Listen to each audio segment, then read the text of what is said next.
Kemudian di sini ada perubahan data.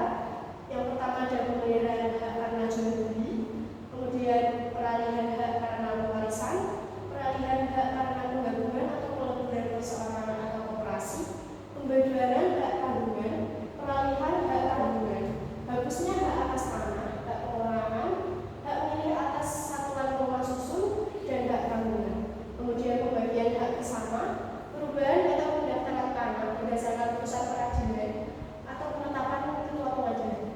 Kemudian yang terakhir, perubahan nama akibat pemegang hak yang ganti nama. Kemudian ada pembuatan akta PPAT.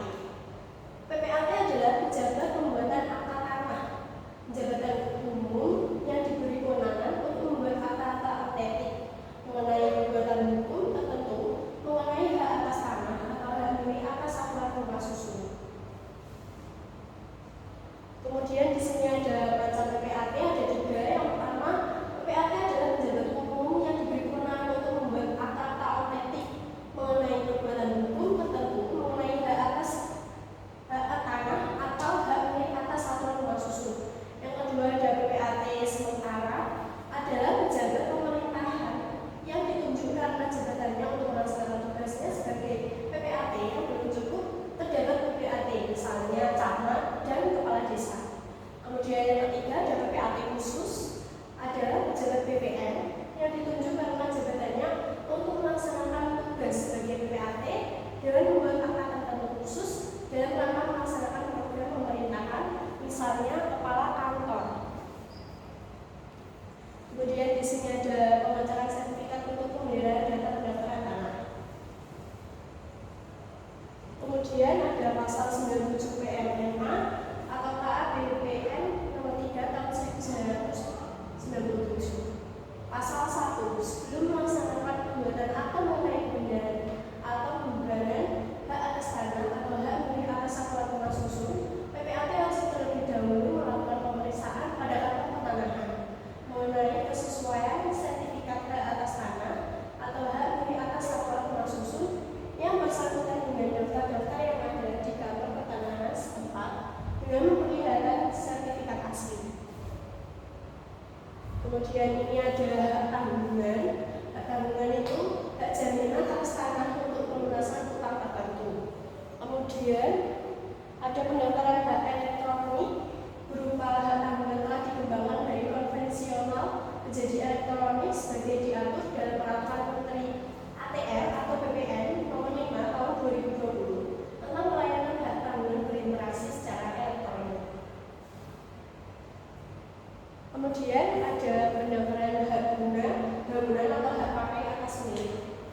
Ini berdasarkan peraturan pemerintah Republik Indonesia nomor 40 tahun 1996 tentang HGU, HGB, dan hak pakai atas tanah.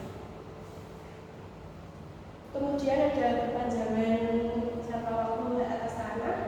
Ini penambahan jangka waktu berlakunya sesuatu hak tanpa mengubah syarat-syarat dalam pemberian hak tersebut. Kemudian pembatalan hak atas tanah.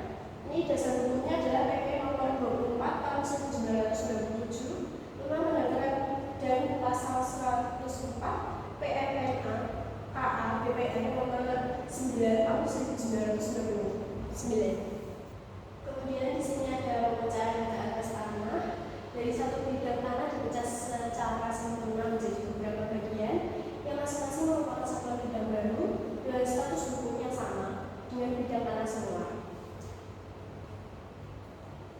Kemudian ada pemisahan hak atas tanah. Ini diatur dalam pasal 49 dan pasal 50 PP nomor 24 tahun 1997 dan pasal 134 dan juga pasal 135 PMNA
Terima kasih. Mungkin ada yang ditanyakan?